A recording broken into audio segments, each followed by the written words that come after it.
वक्त बड़ी खबर आ रही है, आपको बता दें कि चंद्रयान जो लैंड हुआ है, लैंडर, उसने तस्वीर भेजनी शुरू कर दी है। पहली तस्वीर मैं आपको दिखाने जा रहा हूं, ये चांद से भेजी गई तस्वीर है। ये लैंडर का एक पैर आप देख रहे हैं, फुल स्क्रीन लीजिए जरा।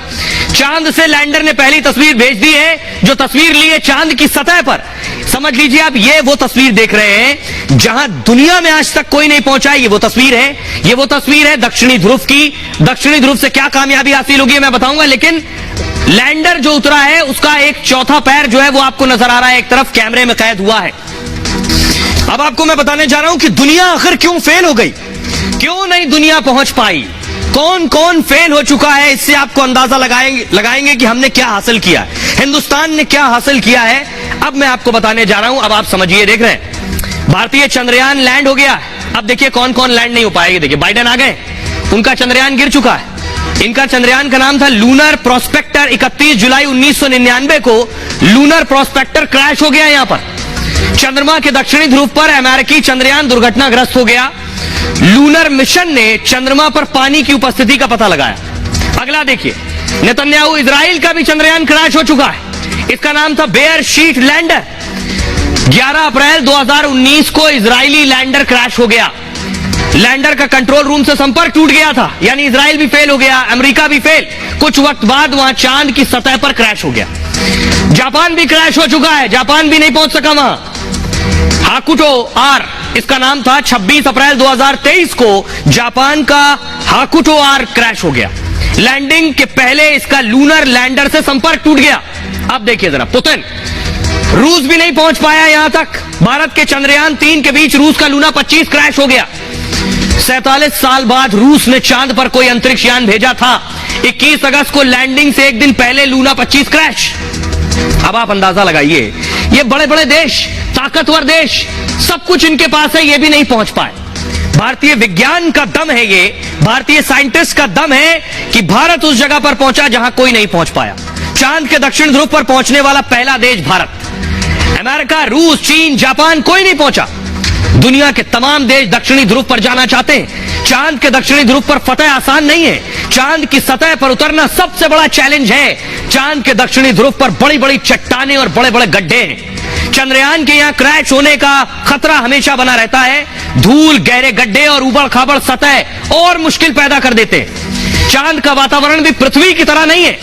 चांद पर तापमान -200 डिग्री रहता है। चांद के इस हिस्से पर सूर्य की रोशनी भी नहीं पहुंच पाती। यहां 15 दिन अंधेरा और 15 दिन उजाला होता है।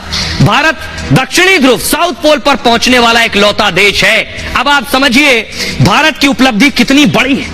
इसीलिए प्रधानमंत्री मोदी भारतीय वैज्ञानिकों के लिए तालियां बजा रहे हैं, भारतीय वैज्ञानिकों की तारीफ में कसीदे पढ़ रहे हैं। सबसे पहले गृह मंत्री अमित शाह ने लिखा, दुनिया चंद्रयान 3 के अंतरिक्ष में भारत के युग की पटकथा देख रही है, मैं हृदय से आभार व्यक्त करता हूं। राहुल गांधी ने लिखा, 1962 के बाद से भारत का अंतरिक्ष कार्यक्रम नई ऊंचाइयों को छू रहा है और युवा सपने देखने वालों की पीढ़ियों को प्रेरित कर रहा है। योगी आदित्यनाथ ने कहा, चंद्रयान 3 की सफल सॉफ्ट लैंडिंग नए भारत की क्षमताओं और शक्ति का एक शक्तिशाली प्रदर्शन है। अखिलेश यादव ने लिखा, चांद मुबारक, अब और भी आगे जाना है।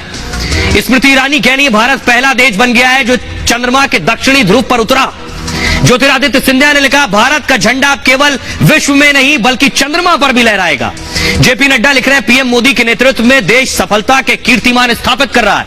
भारत चांद के दक्षिणी ध्रुव पर पहुंचने वाला पहला देश बन गया है। शिवराज सिंह चौहान कह रहे हैं, हमारी इसरो वैज्ञानिकों ने कर दिखाया है। मिशन चंद्रयान को ऐतिहासिक सफलता मिली है। प्रत्येक भारतवासी गर्व से भरा हुआ है इस वक्त।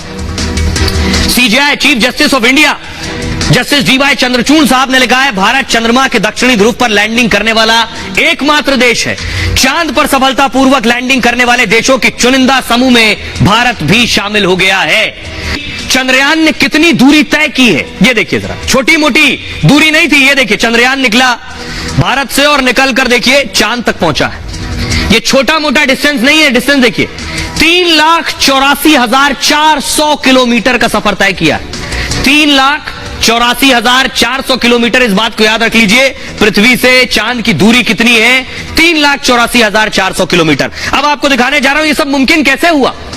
ये सब मुमकिन विज्ञान से हुआ, वैज्ञानिकों के जरिए हुआ और दुआओं और प्रार्थनाओं का भी असर होता है, ऐसा मान्यता है हमारे यहाँ। उज्जैन में आप देख रहे हैं, उज्जैन में जब चंद्रयान लैंड होने वाला था उससे पहले देखिए भस्म आरती हो रही है उज्जैन के महाकाल में। फुल स्क्रीन लीजिए जरा, यहाँ पूजा पाठ प्रार्थनाओं का दौर चल रहा था, भस्म आरती हो रही थी कि जब कहते हैं पूरी कायनात मिलकर दुआ करती है तो ये असर होता है। अगली तस्वीर देखिए, ये अजमेर की मैं आपको दिखा रहा हूं। अजमेर शरीफ में भी बाकायदा दुआएं चल रही थी, दुआ मांगी जा रही थी कि लैंडर पूरी कामयाबी के साथ लैंड कर जाए चांद पर। अगली तस्वीर देखिए, ये आप देख रहे हैं हरदीप पुरी साहब, फुल स्क्रीन लीजिए। हरदीप पुरी साहब गुरुद्वारे में पहुंचे और वहां प्रार्थना हुई कि चंद्रयान ठीक तरीके से दक्षिणी ध्रुव पर लैंड कर जाए, और ये हुआ भी। अगली तस्वीर दिखाने जा रहा हूं, ये आप देख रहे हैं, ये चंद्रयान जिस वक्त भारत से चांद के लिए उड़ा था, ये वो तस्वीर। अगली तस्वीर दिखाइए, अगली तस्वीर ये आप देख रहे हैं जब लैंडर उतरा। अब आप दर्शकों के जहन में ये चल रहा होगा कि ये करेगा क्या, हम क्या करने जा रहे हैं, इस लैंडर से क्या होगा। सबसे पहले मैं आपको दिखाता हूं, इस लैंडर के अंदर से एक रोवर निकलेगा, वो आपको दिखा रहा हूं, वो आखिर देश के लिए क्या कुछ करेगा। ये देखिए चंद्रयान उतरा, चंद्रयान खुलेगा, समझ लीजिए एक डब्बा है, बॉक्स है चंद्रयान, और अंदर से देख रहे हैं आप, ये आप जो देख रहे हैं ये रोवर निकल कर आ रहा है, इसमें व्हील लगे हुए हैं। ये निकला चांद की सतह पर, अब से कुछ देर में उतर आएगा और उसके बाद पूरे चांद पर घूमेगा, और न सिर्फ घूमेगा बल्कि यहां से बहुत सी जानकारियां जुटाएगा। अब तक चंद्रयान के प्रोपल्जन और लैंडर की ज्यादा बात हुई, वही आपने सुना होगा। रोवर पहली बार सुन रहे होंगे शायद। चंद्रमा की सतह पर अब असली काम ये प्रज्ञान रोवर करेगा जो घूम रहा है। प्रज्ञान रोवर अब तक विक्रम लैंडर के पेट में छिपा था, जो अभी निकल कर आया, आपने देखा। चांद पर पहुंचने के बाद ये रोवर लैंडर से बाहर निकला, निकलते ही सबसे पहले इसने विक्रम लैंडर की तस्वीर ली, जो तस्वीर मैंने अभी आपको दिखाई शुरू में, और विक्रम लैंडर ने भी रोवर प्रज्ञान की तस्वीरें खींची। रोवर ही चांद से जुड़े रहस्य और जानकारी को खोजेगा। ये जो रोवर आप देख रहे हैं घूमता हुआ नजर आ रहा है, इसलिए इसे डार्क हॉर्स या फिर छुपा रुस्तम भी कहा जा रहा है। रोवर में देख रहे हैं सोलर पैनल लगा, सोलर पैनल से चलने वाला एक तरह का ये रोबोट है।